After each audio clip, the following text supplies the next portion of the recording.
Imagine wasting your life, eh? You get one go at this cosmic ballet we call existence, and some of us spend it slogging away, underappreciated in the same dead-end job, hearing the words, creative has nothing for you. Sure, you're chasing a dream, but when all the decision makers are sleeping on you, what's the point? Now look, I'm not suggesting that in this day and age / economy, anyone should walk away from a stable paycheck just because I did a sneering video about it, but also, I'm not saying that. My name is Adam Cleary, and these are 10 wrestlers who are wasting their lives in WWE. Number 10, Drew Gulak. If you've played WWE 2K22, then you already know a thing or two about how much charisma Drew Gulak has. His in-game tutorial section is a riot, and it shows so much personality that WWE top brass never let fans see. You have to wonder why that is, and why poor Drew is rarely featured when he can talk like that. Meanwhile, when he's allowed on camera for SmackDown, he's hidden away in the background as some kind of mute extra. It's rubbish, it's pointless, it's a complete waste of his time. This guy could wrestle rings around more than half of the workers currently on the roster as well. He's about as technical as the Warhammer 40k rulebook, and that recent video game role proves he has way more to offer. Number 9, Cedric Alexander. I'm not telling anyone what to do with their lives here, but Cedric Alexander would make one hell of a tag team in AEW with Tony Nese, who is, of course, at the time of me recording this, struggling to find his way into Tony Khan's company. He can wrestle brilliantly, in fact, but he's quite bland and lacks an identifiable character compared to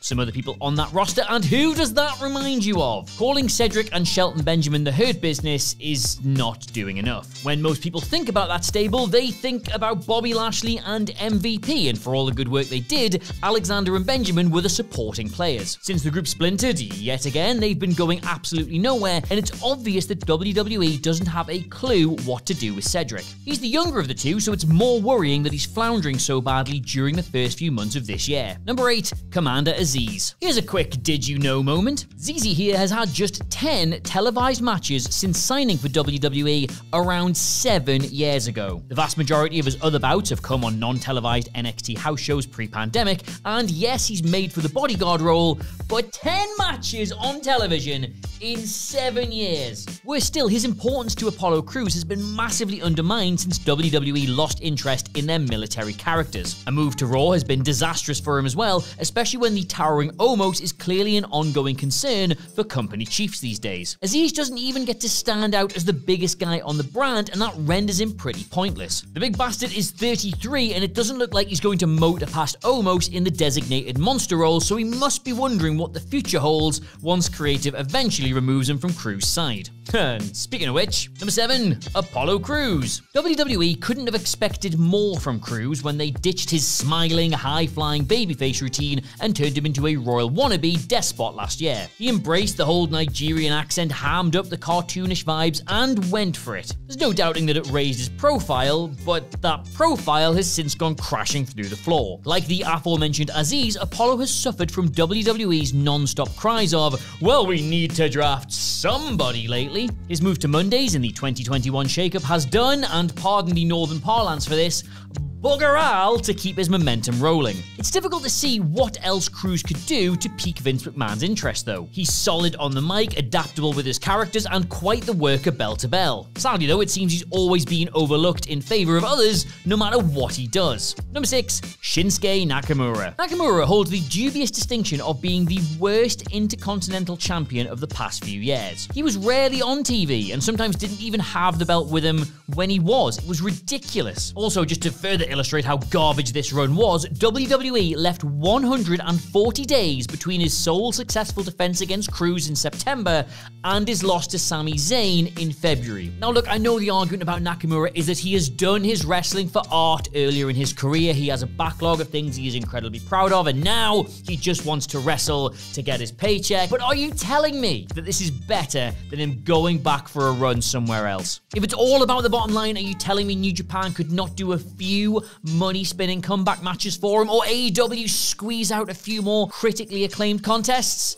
I think they could. Number 5, Mustafa Ali. yeah, things don't look good for the relationship between WWE and Mustafa Ali. The wrestler's release requests were reportedly knocked back by Vince McMahon, and Ali is currently on the shelf weighing up his options. Should he return to work, then he'll likely get frustrated all over again with another stop-start system that he hasn't looked comfortable with for years. His last outing for the company was a 2-minute loss to Drew McIntyre during the Scots Open Challenge days in October 2021. That had followed his woeful tag team alongside Mansoor, which in turn had come after a dreadful run as the leader of, and the thing is, he is far too skilled to be sitting around on his couch. He's a passionate person, a great humanitarian, and has so much to offer both inside the ring and out. At 35, he must be thinking about life beyond the maddening whims of his twisted boss, but stay, and he's only going to experience more of them. Number 4, Asuka. Is WWE still ready for Asuka? Do they even remember she exists? Who knows, because the veteran hasn't been seen regularly on your telly box since last summer. She's apparently medically cleared to return. She's all over social media telling you she wants to,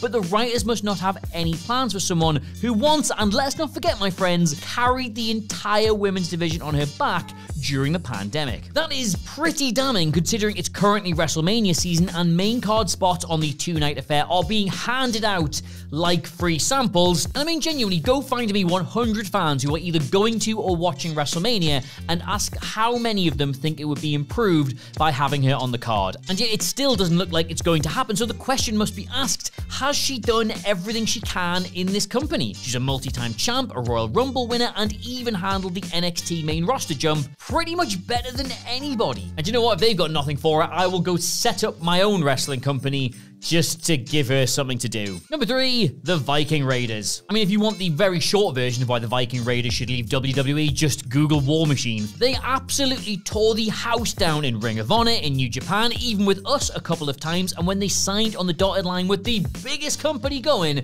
the future looked really bright. Their big, mad, hairy Viking gimmick was the exact kind of OTT goodness Vinnie Mac loved, but he showed his bum all over it, didn't he? The NXT run was alright, it was fine, but the main roster, oh god. They changed their names seemingly every week before settling on the worst one they had at any point, and since then, all the writers can think to do with them is have other wrestlers say they're smelly. Their recent feud with the Usos sucked, and now the Raiders are also rans in Drew McIntyre's ongoing rivalry with Happy Corbin. That's yet another fall from grace on the creative pecking order for a team who must be sick of those by now. And the thing is, it's incredibly simple to use them because you just stop having people call them smelly and let them have really good matches instead, which, as I hope they soon realize, any promotion could do. Number 2, Elias. Who wants to walk immediately out of that door with Elias? The one-time music man who encouraged fans to turn off phones and shut their mouths hasn't been on TV since burning his guitar last summer. Unlike Asuka though, he didn't take time off to heal from injuries, he just isn't here. Rumors of a gimmick overhaul were spoiled when McMahon pointed out that he's sorta, kinda, maybe looking a bit like Randy Savage in his new trunks. And if that's his only reason for keeping him in creative no man's land for 8 long months, then ho-ho!